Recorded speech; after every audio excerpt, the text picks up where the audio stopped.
Hi friends, welcome back to our channel. ఈరోజు కాకరకాయ fry ఎలా చేయాలో ఈ వీడియోలో చూపిస్తానండి.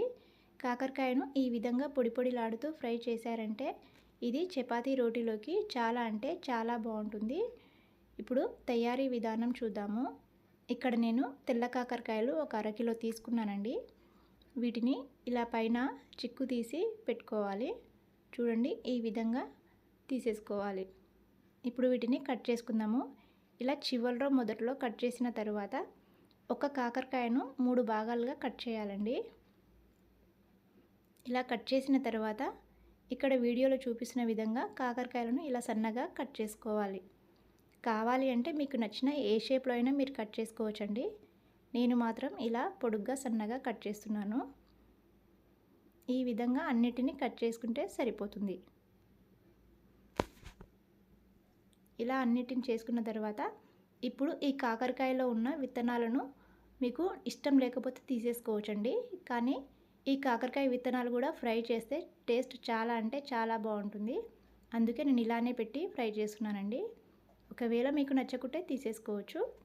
ఇప్పుడు వీటిని ఒక గిన్నెలోకి తీసుకొని అందులో కాస్త పసుపు, కొద్దిగా ఉప్పు వేసి ఇది అంతా కాకరకాయలకు బాగా పట్టేలా కలపాలి. చూడండి, ఈ విధంగా కలిపితే సరిపోతుంది. ఇప్పుడు మూత పెట్టి పక్కన పెట్టేసుకుందాం.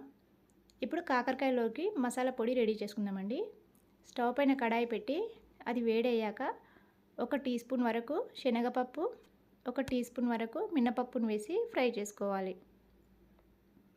ఇవి కాస్త ఫ్రై అయిన తర్వాత 1 టీ స్పూన్ పల్లీలు వేసుకోవాలండి. ఇది కూడా స్లో ఫ్లేమ్లోనే పెట్టి ఫ్రై చేసుకోవాలి. ఇప్పుడు 1 టీ స్పూన్ జీలకర్ర, 1 టీ స్పూన్ ఆవాలు వేసుకోవాలి. ఇందులో మెయిన్ ఇంగ్రీడియంట్ ఆవాలండి.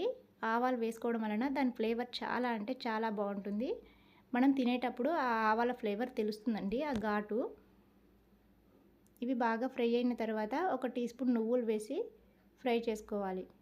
ఇవి ఫ్రై అయిన తర్వాత 1/2 టీ స్పూన్ మెంతులు వేసుకోవాలండి. ఇలా అన్నిటిని ఫ్రై చేసుకున్న తర్వాత వీటిని ఒక ప్లేట్లోకి తీసి పక్కన పెట్టేసుకోవాలి. ఇవి పూర్తిగా చల్లారాలండి. చల్లారిన తర్వాత ఒక మిక్సీ జారులో వేసుకొని అందులో ఒక 7-8 వెల్లుల్లి వేసి ఒక 2 టీ స్పూన్ల కొబ్బరి పొడి, 1 టీ స్పూన్ ధనియాల పొడి, రుచికి సరిపడా రాలుప్పు, కొద్దిగా కరివేపాకు వేసుకొని మెత్తగా మిక్సీ పట్టాలి. చూడండి, ఈ విధంగా మిక్సీ పట్టిన తర్వాత ఇందులో కాస్త పసుపు, 1.5 చెంచా కారం వేసుకోవాలండి. ఈ కారం మీరు తినేదాన్ని బట్టి వేసుకోండి. ఇప్పుడు మరొకసారి మిక్సీ పట్టుకోవాలి. ఇలా మిక్సీ పట్టి దీన్ని పక్కన పెట్టేసుకుందాము. ఇప్పుడు కాకరకాయలు చూద్దామండి. చూడండి, కాకరకాయలు పైన ఎలా బాగా వాటర్ వచ్చిందో. ఈ విధంగా వాటర్ వచ్చిన తర్వాత మరొక నిమిషం పాటు కాకరకాయలను బాగా కలపాలి. ఇలా కలపడం వలన ఈ కాకరకాయలో ఉన్న ఎక్స్ట్రా చేదు కాస్త తగ్గుతుందండి. ఇప్పుడు చేతిలోకి కొంచెం కొంచెంగా తీసుకుంటూ గట్టిగా నొక్కుతూ ఈ వాటర్ని పిండుకోవాలి. ఇలా చేయడం వలన చేదు కాస్త తగ్గుతుంది. కావాలంటే మీరు డైరెక్ట్గా కూడా వేసి ఫ్రై చేసుకోవచ్చండి.